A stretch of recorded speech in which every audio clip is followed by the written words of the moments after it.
ساما مدد غوث العظم ممنی بے سرو ساما قبلہ کی مدد کعبہ کی ماں مدد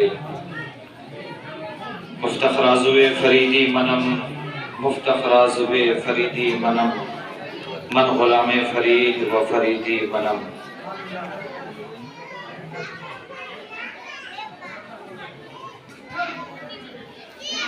یہ وقت کوئی واعظ و نصیحت کا وقت نہیں ہے، وقت ہے تو 24 گھنٹے واعظ و نصیحت کے، ورنہ یہ وقت ہے کھانے پینے کے۔ وقت واعظ و نصیحت کے ہیں تو 24 گھنٹے کے، اور نہیں ہے تو صرف یہ وقت ہے کھانے پینے کے۔ اور آپ حضرات کی پریشانیوں کو سمجھ بھی رہے ہیں ہمارے علماء، اور آپ سے زیادہ کہیں پریشانیاں میرے اندر ہیں۔ اور ابا حضور فرمایا کرتے بھی تھے کہ بیٹا جوانی کے عالم میں یہ دو کام کرنا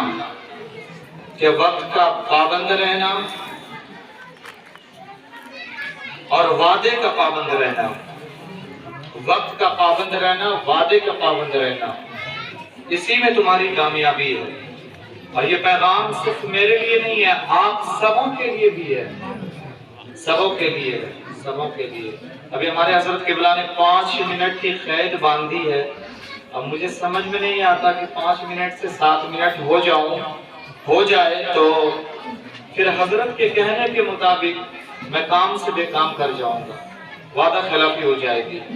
بڑی تیزی کے ساتھ صرف 5 منٹ اور اصحال و ثواب کی محفل ہے، یہ خوشیوں کی محفل ہے۔ اور مجھے ابھی یہاں سے ایک دعوت میں لوچا کی سرزمین پہ بھی جانا ہے، یہ تو میری طبیعت صحیح نہیں۔ صبح فجر کی نماز کے بعد میں اپنی گدی کھیکی ٹولہ پہنچا ہوں کوٹھیار کی سرزمین سے۔ پوری رات کا سفر رہتا ہے، باتیں بہت ساری کرنے کو تھی آپ سے، کیونکہ یہ مجمع میرے لیے اس دھاپی ٹولہ کی سرزمین سے پہلی مرتبہ ہے، اس گاؤں سے۔ اور یہ میلاد کی محفل میں بھی میں حاضر ہوا ہوں تو صرف اور صرف اس خانے مالک کے اس دروازے سے پہلی مرتبہ۔ یہ ہماری زندگی کا یہ شروعات ہے اس بستی سے۔ خوش نصیب ہے یہ خانہ مبارک، خانہ اہل خانہ، کہ ان علماء کو مدعو کیا اور یہ علماء واعظ و نصیحت کیے۔ اور سنیں کسی شاعر نے بڑے ہی بہترین انداز میں کہا ان علماء کے اس تقریر کو دیکھتے ہوئے کہ عشق رسالت کا گلے میں عشق رسالت کا طاق رکھتا ہوں۔ یہ ہمارے مولانا صاحب قبلہ اور ہمارے انور صاحب بشیری صاحب قبلہ، ان کی بھی آواز کو میں نے قبرستان سے سنا۔ الحمدللہ یہ آواز کافی دور جا رہی ہے، میں نے سنا اور برجستہ وہیں سے ذہن میں یہ اشعار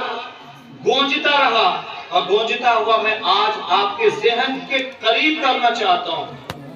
دماغ کے قریب، کہ یہ علماء جو تقریر کر رہے ہیں نا، ہمارا آپ سوچتے ہوں گے کہ یہ علماء کا ایک مشغلہ ہے، یہ ان کی ایک عادتیں پڑ گئی ہے، واعظ و نصیحت کریں گے، ہمارا کام ہے سننا، ان کا کام ہے بھگنا، ہے نا؟ یہ ہمارا آپ کی عادتیں ہو گئی ہے۔ لیکن سنیں شاعر نے کہا ہے بڑی بہترین انداز میں کہ گلے میں عشق رسالت کا طاق رکھتا ہوں، گلے میں عشق رسالت کا طاق رکھتا ہوں، اور خدمت دین رسالت کا ذوق رکھتا ہوں۔ گلے میں عشق رسالت کا طاق رکھتا ہوں، خدمت دین رسالت کا ذوق رکھتا ہوں۔ اور ہمارے ان علماء کا مجھ جیسے کمتر کا، ہمارے ان علماء کا مقصد ہے صرف دین کی تبلیغ، ہمارے ان علماء کا مقصد ہے صرف دین کی تبلیغ، ورنہ کون خطابت کا شوق رکھتا ہے؟ ورنہ کون خطابت کا شوق رکھتا ہے؟ یہ ہمارے علماء صرف ان کے اندر یہ جذبہ ہے کہ میں دین کا کام کر جاؤں، دین کا کام کر جاؤں۔ اور حضرت دامت برکاتہم قبلہ بھائی جان، آپ اپنی زبان سے یہ کہہ رہے تھے، اسی خانے مالک کے تعلق سے یا جہاں بھی ہو، جس کے تعلق سے بھی، کہ میری والدہ خواب دیکھتی ہیں، نہیں میری والدہ میرے خواب میں آتی ہیں، ہے نا؟ میری والدہ خواب میں آتی ہیں، کیوں نہ ہو کہ ان کے روح کو تسکین، ان کے روح کو سکون پہنچانے کے لیے ایک ایصال الثواب کا کام کر لیا جائے، ایصال الثواب کا کام کر لیا جائے۔ اور یہی کام الحمدللہ اس وقت اس ساتھ میں اس گھڑی میں یہ میں برادران عبدالقادر بھائی کے، میں برادران ان کے خاندان، آپ سبھی حضرات آج کے اس محفل کو منعقد کر کے ایصال الثواب کا کام کر رہے ہیں۔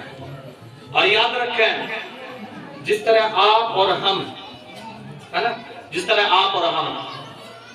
آج کی اس محفل میں بیٹھے ہیں، وقت زیادہ ہو چکا، کھانے کو ترس رہے ہیں کہ کب مولانا، کب پیر صاحب محفل ختم کریں گے کہ کھانے پہ ٹوٹ پڑو، کھانے پہ بیٹھ جاؤں، دسترخوان لگ جائے، کھانے مالک کھانے پیش کر دیں، میں جلد بازی کھانا کھا لوں، اپنے پیاس کو بجھا لوں۔ میں کوئی تقریر نہیں کر رہا ہوں، میں چند باتیں وہ اپنے مرحومین کے ایصال الثواب کرنے کے لیے، ان کے دلوں کو، ان کے روحوں کو سکون پہنچانے کے لیے میں آپ کو ایک مثال دے کے باتیں سمجھانا چاہتا ہوں کہ ہم اور آپ کھانے پہ ٹوٹ پڑیں گے، اور ہم اور آپ کا یہ دل ہے کہ جلد آئے اب آئے تب آئے، ہے نا، جلد آئے اب آئے تب آئے، جتنا جلدی ہو سکے ہمارے سامنے کھانا پیش کرتے ہیں۔ سنیں، اسی طرح ہمارے مرحومین جو دنیا سے چلے گئے، ہمارے مرحومین جو دنیا سے چلے گئے، ان کی زندگی ختم ہو گئی، اس دنیا کو چھوڑ کے آپ نے لبیک کہہ دیا اور چلے گئے، آپ قبر میں آرام فرما ہے۔ ہر ایک مرحومین، ہر ہمارے آبا و اجداد کی روحیں انتظار کر رہی ہیں، انتظار کر رہی ہیں۔ اور یاد رکھیے گا، یہ اولاد جو ہوتے ہیں نا، یہ اولاد کو چھوڑ کے جانا کچھ نہ کچھ ہمارے آبا و اجداد کا مقصد ہوا کرتا ہے کہ جب میں اس دنیا میں رہوں، ہمارے اولاد رہیں، میں چلا جاؤں تو یہی اولاد ہمارے لیے زمین نجات بنیں گے۔ اور یہ اولاد جب ایصال الثواب کرتے ہیں، ایسی محفلوں سے کھانے پینے کا انتظام کرتے ہیں، شیرنی کا اہتمام کرتے ہیں، چند آیت مقدسہ تلاوت ہوتی ہے، ان کے ایک ایک جملے پڑھے ہوئے جملے جب مرحومین کی بارگاہ میں ایصال الثواب کسی علماء کے دعاؤں کے ذریعے ہوتی ہے تو یقین مانیے کہ وہ مرحومین خوش ہوتا ہے، ان کی روح خوش ہوتی ہے، اور وہ خوش ہو کے آپ کے حق میں دعائیں کرتی ہوئی نظر آتی ہے۔ آج اسی محفل میں اس مقصد کے ساتھ بیٹھے ہیں